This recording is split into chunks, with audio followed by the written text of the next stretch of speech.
ನಾವೆಲ್ಲರೂ ಹೆಮ್ಮೆಯಿಂದ ಹೇಳಿಕೊಳ್ಳುವ ಹಾಗೆ ಭಾರತ ಇಡೀ ಪ್ರಪಂಚದಲ್ಲೇ ಅತಿ ವೇಗವಾಗಿ ಬೆಳೀತಿರುವ ಆರ್ಥಿಕತೆ ಅಲ್ವಾ? ಆದರೆ ಇದ್ದಕ್ಕಿದ್ದಂತೆ ನಮಗೆಲ್ಲ ಖರ್ಚು ಕಡಿಮೆ ಮಾಡಿ ಮಿತವ್ಯಯ ಮಾಡಿ ಅಂತ ಒಂದು ಕರೆಯೋ ಅಥವಾ ಎಚ್ಚರಿಕೆಯೋ ಬರ್ತಾ ಇದೆ. ಒಂಥರ ಆಶ್ಚರ್ಯ ಅನ್ಸುತ್ತೆ ಅಲ್ವಾ? ಒಂದೆಡೆ ಭರ್ಜರಿ ಆರ್ಥಿಕ ಪ್ರಗತಿಯ ಮಾತು, ಇನ್ನೊಂದೆಡೆ ಸಡನ್ನಾಗಿ ಬೆಲ್ ಟೈಟ್ ಮಾಡ್ಕೊಳ್ಳಿ ಅನ್ನೋ ಸಂದೇಶ. ಈ ವಿರೋಧಾಭಾಸದ ಹಿಂದಿರೋ ಅಸಲಿ ಕಥೆ ಏನು? ಬನ್ನಿ, ಇಂದಿನ ಈ ವಿಶ್ಲೇಷಣೆಯಲ್ಲಿ ಇದರ ಹಿಂದಿನ ರಹಸ್ಯವನ್ನು ನಾವು ಒಂದೊಂದಾಗಿ ಬಿಡಿಸಿ ನೋಡೋಣ. ಈಗ ನಮ್ಮೆಲ್ಲರೂ ತಲೆಯಲ್ಲೂ ಕೊರೆಯುತ್ತಿರೋ ಮೊದಲ ಪ್ರಶ್ನೆ ಅಂದ್ರೆ, ದಿಢೀರಂತ ಈ ಮಿತವ್ಯಯದ ಅಗತ್ಯವಾದ್ರೂ ಏನಿದೆ? ದೇಶದ ಆರ್ಥಿಕತೆ ಸೂಪರ್ ಆಗಿದೆ ಅಂತಿರುವಾಗ ನಮ್ಮ ದೈನಂದಿನ ಖರ್ಚುಗಳನ್ನು ಕಮ್ಮಿ ಮಾಡಿ ಅಂತೇಕೆ ಹೇಳ್ತಿದ್ದಾರೆ? ಚಿನ್ನ ತಗೋಬೇಡಿ, ಪೆಟ್ರೋಲ್ ಡೀಸೆಲ್ ಉಳಿಸಿ, ಇವೆಲ್ಲ ಬರೀ ನಾರ್ಮಲ್ ಸಲಹೆಗಳಾ ಅಥವಾ ಮುಂದೆ ಬರಲಿರೋ ಯಾವುದೋ ದೊಡ್ಡ ಆರ್ಥಿಕ ಬಿಕ್ಕಟ್ಟಿನ ಮುನ್ಸೂಚನೆಯ? ಇದರ ಹಿಂದಿನ ವಾಸ್ತವ ಏನು ಅನ್ನೋದನ್ನು ಅರ್ಥ ಮಾಡ್ಕೊಳ್ಳೋದು ನಮಗೆಲ್ಲ ತುಂಬಾನೇ ಮುಖ್ಯ. ಪ್ರಧಾನಮಂತ್ರಿಯವರ ಈ 6 ಪ್ರಮುಖ ಮನವಿಗಳನ್ನ ಒಮ್ಮೆ ಸರಿಯಾಗಿ ಗಮನಿಸಿ. ಮೊದಲನೆಯದು, ಇಂಧನ ಬಳಕೆ ಕಡಿಮೆ ಮಾಡಿ. ಎರಡನೆಯದು, ಚಿನ್ನದ ಖರೀದಿಯನ್ನ 1 ವರ್ಷದ ಮಟ್ಟಿಗೆ ಮುಂದೂಡಿ. ಆಮೇಲೆ ಅನಗತ್ಯ ವಿದೇಶಿ ಪ್ರಯಾಣಗಳನ್ನ ಕ್ಯಾನ್ಸಲ್ ಮಾಡಿ ಆದಷ್ಟು ವರ್ಕ್ ಫ್ರಮ್ ಹೋಮ್ ಮತ್ತೆ ಶುರು ಮಾಡಿ. ಅಡುಗೆ ಎಣ್ಣೆ ಆಮದು ತಗ್ಗಿಸಿ ಮತ್ತು ವೋಕಲ್ ಫಾರ್ ಲೋಕಲ್ ಅಂದ್ರೆ ಸ್ಥಳೀಯ ಉತ್ಪನ್ನಗಳನ್ನೇ ಬಳಸಿ. ನೋಡಿ, ಇವು ಕೇವಲ ನಿಮ್ಮ ಲೈಫ್ ಸ್ಟೈಲ್ ಬದಲಾಯಿಸೋ ಮಾತುಗಳಲ್ಲ, ಇದರ ಹಿಂದೆ ಬಹುದೊಡ್ಡ ಆರ್ಥಿಕ ತಂತ್ರ ಅಡಗಿದೆ. ವಿಭಾಗ 1, ಮೂಲ ಆರ್ಥಿಕ ಸಮಸ್ಯೆ. ಈ ದಿಢೀರ್ ಮನವಿಗಳ ಹಿಂದಿನ ಅಸಲಿ ಮ್ಯಾಕ್ರೋ ಎಕನಾಮಿಕ್ಸ್ ಸವಾಲುಗಳು ಮತ್ತು ಜಾಗತಿಕ ಉದ್ವಿಗ್ನತೆಗಳು ಏನೇನು ಅಂತೆ ಈಗ ನೋಡೋಣ.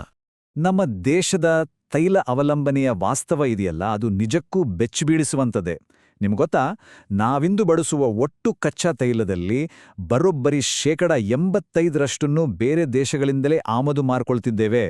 ನಮ್ಮ ದೇಶದಲ್ಲಿ ಉತ್ಪಾದನೆ ಆಗೋದು ಕೇವಲ 15% ಮಾತ್ರ.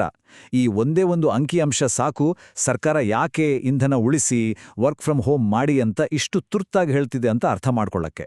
ತೈಲದ ಆಮದು ಬಿಲ್ ಹೆಚ್ಚಾದಷ್ಟು ನಮ್ಮ ದೇಶದ ಆರ್ಥಿಕತೆಯ ಮೇಲಿನ ಹೊರೆ ಅಕ್ಷರಶಃ ಡಬಲ್ ಆಗುತ್ತೆ.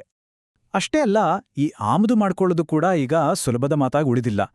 ಮಧ್ಯಪ್ರಾಚ್ಯದಲ್ಲಿ ನಡೀತಿರೋ ಸಂಘರ್ಷಗಳು, ಹಾರ್ಮೋಜ್ ಜಲಸಂಧಿಯ ಉದ್ವಿಗ್ನತೆ, ಇವೆಲ್ಲದರ ಪರಿಣಾಮವಾಗಿ ಬ್ರೆಂಟ್ ಕಚ್ಚಾ ತೈಲದ ಬೆಲೆಗಳು ಗಗನಕ್ಕೇರ್ತಿವೆ. ಇದರ ಜೊತೆಗೆ ನಮ್ಮಲ್ಲಿ ಟನ್ಗಟ್ಟಲೆ ಚಿನ್ನವನ್ನ ಆಮದು ಮಾಡಿಕೊಡ್ತಿರೋದು ದೇಶದ ವಿದೇಶಿ ವಿನಿಮಯ ಮೀಸಲನ್ನ ಅಂದ್ರೆ ಫಾರೆಕ್ಸ್ ರಿಸರ್ವನ್ನ ಬಹಳ ವೇಗವಾಗಿ ಕರಗಿಸ್ತಿದೆ. ಇದೆಲ್ಲ ಸೇರಿ ನಮ್ಮ ದೇಶದ ಬೊಕ್ಕಸದ ಮೇಲೆ ನೇರವಾದ ಪ್ರಹಾರ ಮಾಡ್ತಿದೆ. ಇದನ್ನ ಆರ್ಥಿಕ ಭಾಷೆಯಲ್ಲಿ ಟ್ರೇಡ್ ಡೆಫಿಸಿಟ್ ಅಥವಾ ವ್ಯಾಪಾರ ಕೊರತೆ ಅಂತಾರೆ. ಇದನ್ನ ಸಿಂಪಲ್ ಆಗಿ ನಮ್ಮ ಮನೆಯ ಬಜೆಟ್ಗೆ ಹೋಲಿಸಿ ಅರ್ಥ ಮಾಡ್ಕೊಳ್ಳೋಣ ಬನ್ನಿ. ಒಂದು ದೇಶ ₹100 ಸಂಪಾದನೆ ಮಾಡಿ ಬೇರೆ ದೇಶದ ವಸ್ತುಗಳನ್ನು ಕೊಂಡುಕೊಳ್ಳೋಕೆ ₹140 ಖರ್ಚು ಮಾಡಿದರೆ ಏನಾಗುತ್ತೆ? ಒಮ್ಮೆ ಯೋಚನೆ ಮಾಡಿ. ನಮ್ಮ ಮನೆಯಲ್ಲಿರೋ ಉಳಿತಾಯ ಹೇಗೆ ಕರಗುತ್ತೋ ಹಾಗೆಯೇ ದೀರ್ಘಕಾಲ ಹೀಗೆ ಮುಂದುವರಿದ್ರೆ ದೇಶದ ಫಾರೆಕ್ಸ್ ರಿಸರ್ವ್ ಕೂಡ ಸಂಪೂರ್ಣವಾಗಿ ಬರಿದಾಗ್ಬಿಡುತ್ತಲ್ವಾ? ಇದರ ನೇರ ಪರಿಣಾಮವೇ ಇಂಪೋರ್ಟೆಡ್ ಇನ್ಫ್ಲೇಷನ್ ಅಂದ್ರೆ ಆಮದು ಹಣದುಬ್ಬರ.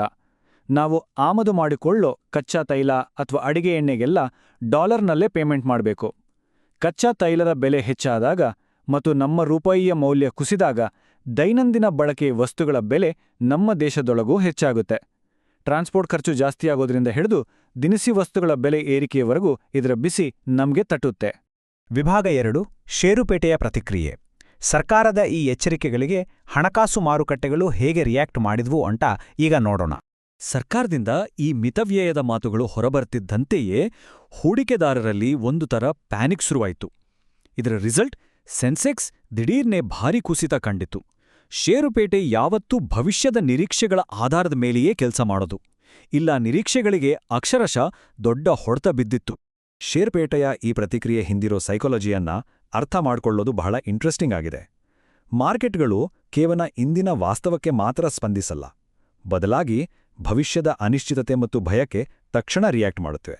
ಈಗ ಜನರು ಚಿನ್ನ ಖರೀದಿಸುವುದನ್ನು ನಿಲ್ಲಿಸಿದ್ರೆ, ಟ್ರಾವೆಲ್ ಮಾಡೋದನ್ನ ಕಡಿಮೆ ಮಾಡಿದ್ರೆ, ಕನ್ಸ್ಯೂಮರ್ ಡಿಮ್ಯಾಂಡನ್ನೇ ನಂಬ್ಕೊಂಡಿರೋ ಕಂಪನಿಗಳ ಕಥೆ ಏನು ಅನ್ನೋ ಭಯ ಹೂಡಿಕೆದಾರನ ಕಾಡ್ತೊಡಗಿತು. ಇದು ನಮ್ಮ ಕನ್ಸಂಪ್ಷನ್ ಡ್ರಿವನ್ ಗ್ರೋತ್ ಅಂದ್ರೆ ಉಪಭೋಗ ಆಧಾರಿತ ಬೆಳವಣಿಗೆನೇ ನಿಲ್ಲಿಸ್ಬಿಡ್ಬೋದು ಅನ್ನೋದು ಅವರ ದೊಡ್ಡ ಆತಂಕ ಆಗಿತ್ತು. ವಿಭಾಗ 3, ಸಾಧಕ, ಬಾಧಕ ಮತ್ತು ಇತಿಹಾಸ. ಈ ಇಡೀ ಆರ್ಥಿಕ ತಂತ್ರದ ಪರ ವಿರೋಧವಾದಗಳನ್ನು ಮತ್ತು ಸ್ವಲ್ಪ ಇತಿಹಾಸವನ್ನು ಒಮ್ಮೆ ಮೆಲುಕು ಹಾಕೋಣ. ಸರ್ಕಾರದ ದೃಷ್ಟಿಕೋನದಿಂದ ನೋಡೋದಾದ್ರೆ ಇದೊಂದು ಲಾಂಗ್ ಟರ್ಮ್ ಸ್ಟ್ರಾಟಜಿ. ಮುಂದೆ ಬರಬಹುದಾದ ಜಾಗತಿಕ ಅಸ್ಥಿರತೆಗೆ ನಾವು ಈಗಲೇ ಮಾಡಿಕೊಳ್ತಿರುವ ಪೂರ್ವಸಿದ್ಧತೆ ಇದು.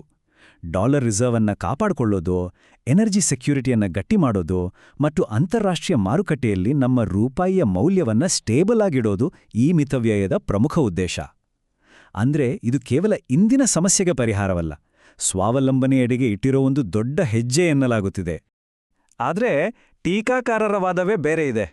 ನಮ್ಮ ಆರ್ಥಿಕತೆ ಅತ್ಯಂತ ಬಲಿಷ್ಠವಾಗಿದೆ ಅಂತ ಹೇಳಿಕೊಳ್ತಿರುವಾಗಲೇ ದಿಢೀರ್ನೆ ಖರ್ಚು ಕಡಿಮೆ ಮಾಡಿ ಅಂದ್ರೆ ಜನರಲ್ಲಿ ಆತಂಕ ಶುರುವಾಡಲ್ವಾ? ಇದರಿಂದ ಚಿನ್ನಾಭರಣ ವಲಯ, ಪ್ರವಾಸೋದ್ಯಮ ಮತ್ತು ಹಾಸ್ಪಿಟಾಲಿಟಿ ಸೆಕ್ಟರ್ಗಳಲ್ಲಿ ಭಾರೀ ಉದ್ಯೋಗ ನಷ್ಟವಾಗುವ ಅಪಾಯವಿದೆ ಅಂತಾರೆ ಅವರು. ಅಷ್ಟೇ ಅಲ್ಲ, ಇದು ನಮ್ಮ ಆರ್ಥಿಕತೆಯ ಒಳಗೆ ಇರುವ ಯಾವುದೋ ಗುಪ್ತ ಒತ್ತಡದ ಸಂಕೇತವಾಗಿರ್ಬೋದು ಅನ್ನೋದು ಕೆಲವು ಆರ್ಥಿಕ ತಜ್ಞರ ಎಚ್ಚರಿಕೆ. ಈ ಪರಿಸ್ಥಿತಿಯನ್ನ ಅರ್ಥ ಮಾಡ್ಕೊಳ್ಳೋಕೆ ನಾವು ಸ್ವಲ್ಪ ಇತಿಹಾಸದ ಪುಟಗಳನ್ನು ತಿರುವಿ ಹಾಕಬೇಕು. 1970ರ ದಶಕದ ಗ್ಲೋಬಲ್ ಆಯಿಲ್ ಶಾಕ್ ಆಗಿರ್ಬೋದು, ಅಥವಾ 1991ರಲ್ಲಿ ಭಾರತ ಎದುರಿಸಿದ ಭೀಕರ ಫಾರೆಕ್ಸ್ ಕ್ರೈಸಿಸ್ ಆಗಿರ್ಬೋದು. ಇಂಥ ಆರ್ಥಿಕ ಆವರ್ತಗಳು ನಮಗೆ ಹೊಸದೇನಲ್ಲ. ಇಂದಿನ ಜಾಗತಿಕ ಅಸ್ಥಿರತೆಯ ಯುಗವನ್ನು ನೋಡಿದ್ರೆ ನಾವೆಲ್ಲ ಹಿಂದಿನ ಆರ್ಥಿಕ ಆಘಾತಗಳ ಪಾಠಗಳನ್ನ ಮತ್ತೊಮ್ಮೆ ಅನ್ವಯಿಸ್ಕೊಳ್ಬೇಕಾದ ಸಮಯ ಬಂದಿದೆ ಅನ್ಸುತ್ತೆ. ವಿಭಾಗ 4: ಲಾಭ, ನಷ್ಟ ಮತ್ತು ಹೂಡಿಕೆದಾರರು. ಈ ಬದಲಾವಣೆಗಳಿಂದ ಯಾರು ಗೆಲ್ತಾರೆ, ಯಾರು ಸೋಲ್ತಾರೆ ಅಂತೆ ನೋಡೋಣ. ಈ ಹೊಸ ಪಾಲಿಸಿಗಳಿಂದ ನೇರವಾಗಿ ಆಭರಣ ಉದ್ಯಮ, ವಿಮಾನಯಾನ, ಪ್ರವಾಸೋದ್ಯಮ ಮತ್ತು ಐಷಾರಾಮಿ ವಸ್ತುಗಳ ವಲಯಗಳು ಭಾರೀ ಹೊಡೆತ ತಿನ್ನುವ ಸಾಧ್ಯತೆಯಿದೆ. ಆದರೆ ಇನ್ನೊಂದೆಡೆ ಎಲೆಕ್ಟ್ರಿಕ್ ವೆಹಿಕಲ್ಸ್ ಅಥವಾ ಇವಿ ಸೆಕ್ಟರ್, ವರ್ಕ್ ಫ್ರಮ್ ಹೋಮ್ಗೆ ಬೇಕಾಗುವ ಡಿಜಿಟಲ್ ಟೂಲ್ಸ್ ಒದಗಿಸುವ ಕಂಪನಿಗಳು, ನಮ್ಮ ಲೋಕಲ್ ಮ್ಯಾನುಫ್ಯಾಕ್ಚರರ್ಸ್ ಮತ್ತು ರಿನ್ಯೂಬಲ್ ಎನರ್ಜಿ ಕಂಪನಿಗಳಿಗೆ ಇದು ಬಂಪರ್ ಅವಕಾಶ. ಇದು ಮುಂಬರುವ ದಿನಗಳಲ್ಲಿ ನಮ್ಮ ಷೇರ್ಪೇಟೆ ಯಾವ ಕಡೆ ಸಾಗಲಿದೆ ಅನ್ನೋದರ ಸ್ಪಷ್ಟ ಸುಳಿವು ನೀಡುತ್ತಿದೆ. ಸರಿ, ಹಾಗಾದ್ರೆ ನಾವು ಮುಂದೆ ಯಾವೆಲ್ಲ ಪ್ರಮುಖ ಆರ್ಥಿಕ ಸೂಚಕಗಳ ಮೇಲೆ ಕಣ್ಣಿಡಬೇಕು? ಬ್ರೆಂಟ್ ಕಚ್ಚಾ ತೈಲದ ಬೆಲೆ, ಡಾಲರ್ ಎದುರು ರೂಪಾಯಿಯ ವಿನಿಮಯ ದರ, ಭಾರತದ ಫಾರೆಕ್ಸ್ ರಿಸರ್ವ್ನ ಮಟ್ಟ, ಆರ್ಬಿಐ ತೆಗೆದುಕೊಳ್ಳುವ ಹೊಸ ನಿರ್ಧಾರಗಳು, ಹಣದುಬ್ಬರ ಮತ್ತು ಚಿನ್ನದ ಬೆಲೆ. ಈ ಅಂಶಗಳು ಮುಂದಿನ ದಿನಗಳಲ್ಲಿ ನಮ್ಮ ಆರ್ಥಿಕತೆ ಯಾವ ದಿಕ್ಕಿನಲ್ಲಿ ಸಾಗಲಿದೆ ಅನ್ನೋದನ್ನ ನಿರ್ಧರಿಸುವ ನಿಜವಾದ ದಿಕ್ಸೂಚಿಗಳಾಗಿವೆ. ಇವುಗಳನ್ನು ತಪ್ಪದೇ ಟ್ರ್ಯಾಕ್ ಮಾಡ್ತಾ ಇರಿ. ಇದೆಲ್ಲವನ್ನೂ ಒಟ್ಟಾರೆಯಾಗಿ ನೋಡಿದಾಗ ನಮಗೆ ಅರ್ಥ ಆಗೋದು ಒಂದೇ: ಈ ಬೆಳವಣಿಗೆಗಳು ಕೇವಲ ಪೆಟ್ರೋಲ್ ಉಳಿಸುವ ಅಥವಾ ಚಿನ್ನದ ವ್ಯಾಮೋಹ ಕಡಿಮೆ ಮಾಡುವ ವಿಚಾರವಷ್ಟೇ ಅಲ್ಲ. ಇದು ಭೌಗೋಳಿಕ ರಾಜಕೀಯ ಅಸ್ಥಿರತೆ, ದುಬಾರಿಯಾಗ್ತಿರುವ ಇಂಧನ ಮತ್ತು ಎಕನಾಮಿಕ್ ನ್ಯಾಷನಲಿಸಂ ಅಥವಾ ಆರ್ಥಿಕ ರಾಷ್ಟ್ರೀಯತೆಯ ಹೊಸ ಜಾಗತಿಕ ಯುಗಕ್ಕೆ ಹೊಂದಿಕೊಳ್ಳಲು ನಾವು ಮಾಡಿಕೊಳ್ಳುತ್ತಿರೋ ಒಂದು ಅತಿದೊಡ್ಡ ಸಿದ್ಧತೆ. ಜಗತ್ತು ತುಂಬ ವೇಗವಾಗಿ ಬದಲಾಗ್ತಿದೆ ಮತ್ತು ಆರ್ಥಿಕ ಸ್ವರಕ್ಷಣೆ ಅನ್ನೋದು ಪ್ರತಿಯೊಂದು ದೇಶಕ್ಕೂ ಈಗ ಅನಿವಾರ್ಯ ಆಗ್ತಿದೆ. ನಮ್ಮ ಇಂದಿನ ಈ ವಿಶ್ಲೇಷಣೆಯ ಕೊನೆಯಲ್ಲಿ ನಾವೆಲ್ಲರೂ ಒಂದು ಪ್ರಬಲವಾದ ಪ್ರಶ್ನೆಯನ್ನ ಕೇಳ್ಕೊಳ್ಬೇಕಾಗಿದೆ.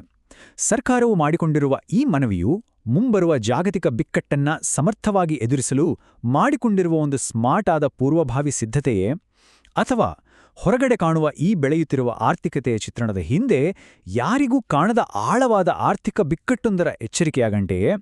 ಈ ಅಂಕಿಅಂಶಗಳ ಆಧಾರದ ಮೇಲೆ ನೀವೇ ಒಮ್ಮೆ ಯೋಚಿಸಿ. ಆಲೋಚನೆಗೆ ಹಚ್ಚುವ ಈ ಆಸಕ್ತಿದಾಯಕ ಪ್ರಶ್ನೆಯೊಂದಿಗೆ ಇಂದಿನ ವಿಶ್ಲೇಷಣೆಯನ್ನು ನಾವು ಮುಕ್ತಾಯಗೊಳಿಸುತ್ತಿದ್ದೇವೆ. ಕಲಿಯುವಿಕೆ ಹೀಗೇ ಮುಂದುವರಿಯಲಿ.